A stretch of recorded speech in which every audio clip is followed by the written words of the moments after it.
오늘 두 번째, 생각이 너무 많은 어른들을 위한 심리학. 한 번쯤은 자기 자신에게 솔직해져 볼 것. 읽어볼게요. 배가 고픈 여우가 길을 걷다가 우연히 먹음직스러운 포도송이가 주렁주렁 달린 포도나무를 발견했다. 여우는 뛸 듯이 기뻐하며 포도를 따먹으려고 점프를 했다.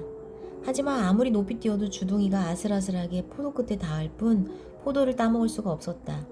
그래도 너무 배가 고팠던 여우는 1시간 넘게 온몸에 멍이 들도록 점프했지만 실패만 반복했다.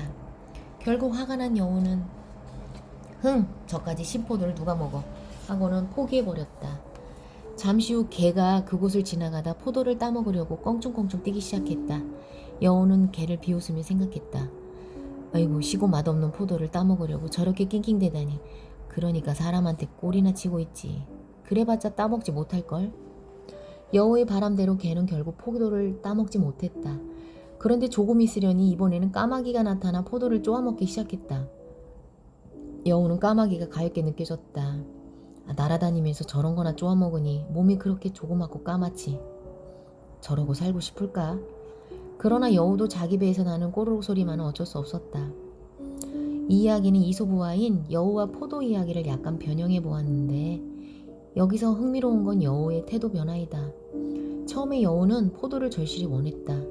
그러나 따먹을 수 없게 되자 자신의 점프 실력을 탓하기보다 씨앗 빠진 것을 누가 먹느냐며 포도를 평가절하해버린다. 자신이 못하는 게 아니라 안 하는 그럴듯한 이유를 대는 것이다. 그 여우는 냉소적인 태도로 포도를 따먹으려는 다른 동물들을 비웃는다. 우선 자신의 열등한 부분을 투사해 개를 조롱한다. 계속 점프를 시도했던 바보 같은 모습을 개의 몫으로 돌려버리는 것이다. 한편 포도를 쪼아먹는 까마귀에게는 시기심이 치솟는다. 그러자 여우는 포도와 함께 까마귀마저 하찮은 것으로 평가절하해버린다. 자신은 그 정도로 하찮은 존재가 아니기 때문에 포도를 먹지 않은 것처럼 만드는 것이다. 여우는 냉소주의자가 어떻게 탄생하며 그가 세상을 어떻게 바라보는지를 잘 보여준다. 냉소는 말 그대로 차가운 웃음이 냉소는 말 그대로 차가운 웃음이다. 쌀쌀한 태도로 비웃는다는 것이다. 그리고 그 속에는 인간의 선함이나 진실함 따위는 결코 믿지 않는다는 의미가 숨어있다. 영국의 작가 오스카 와일드는 냉소주의자를 일러 모든 것의 값어치를 알면서 그 어떤 것의 값어치도 모르는 사람이라고 정의한 바 있다.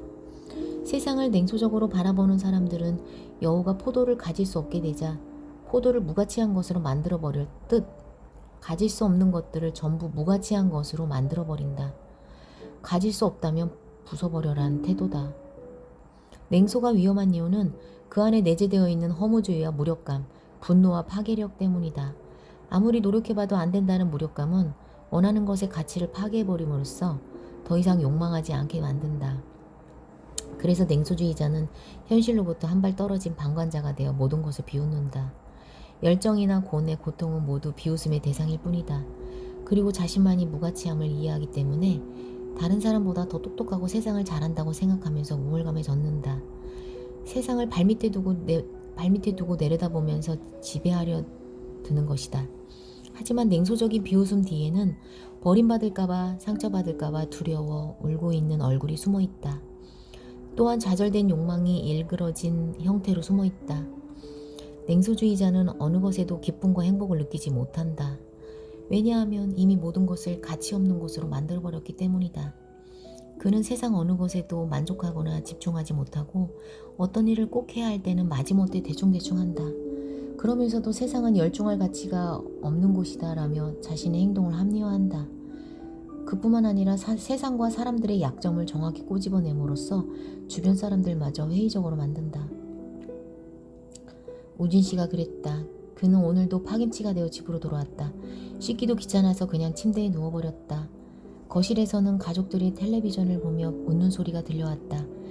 유치하기 짝이 없고 날마다 그 방송이 그 방송인데 뭐가 재미있다고 웃는 건지. 낮에 친구 녀석이 만나자고 전화했는데 바쁘다는 핑계로 거절했다. 만나면 또 술 먹고 여자 문제를 늘어놓을 게 뻔하다. 녀석은 질리지도 않는지 여자를 사귀면 번번이 야단법석이다. 자신이 보기엔 그 여자가 그 여자인데 말이다.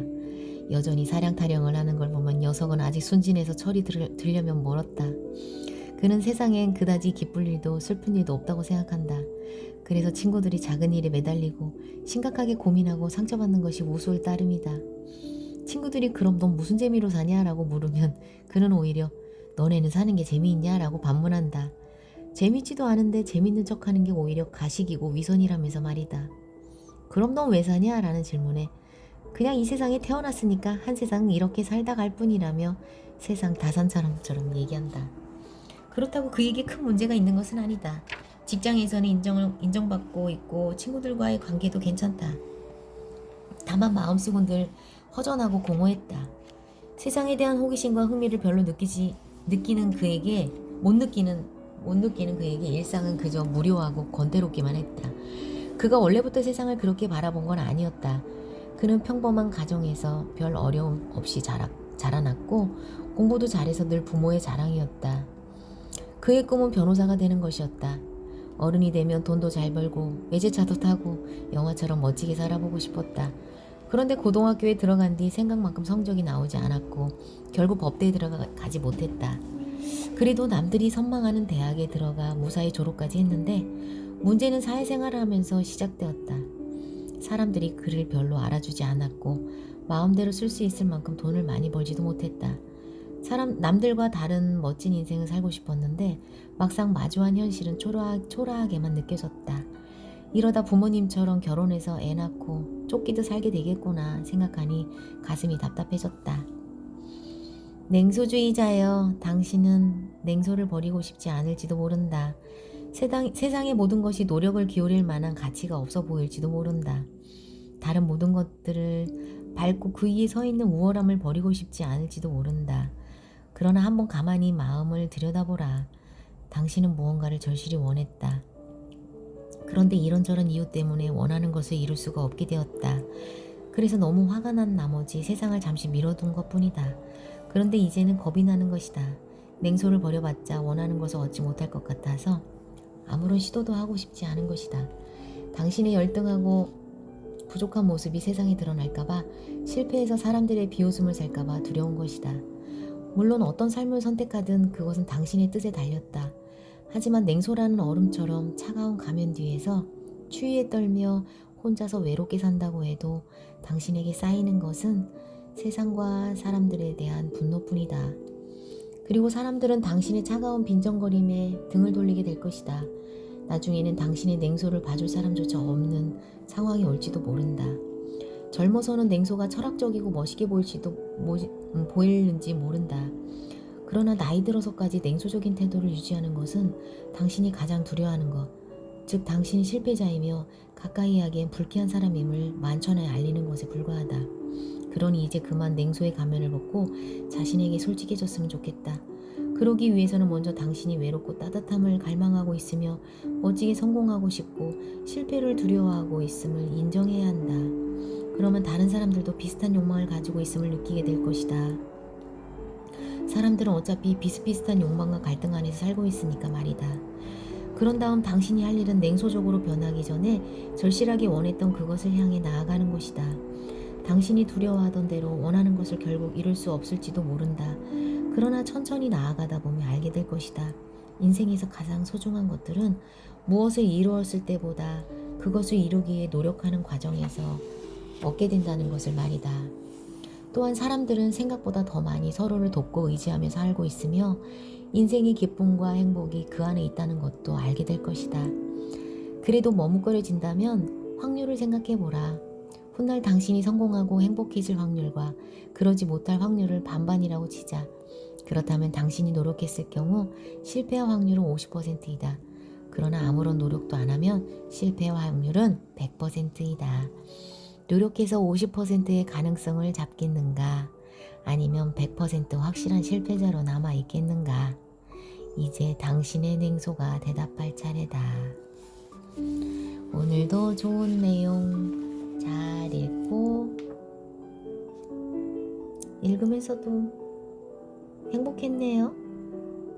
저도 저 자신에게 좀 더 솔직해져 보고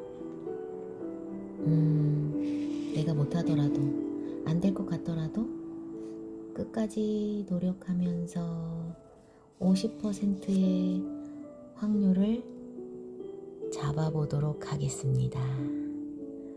안녕.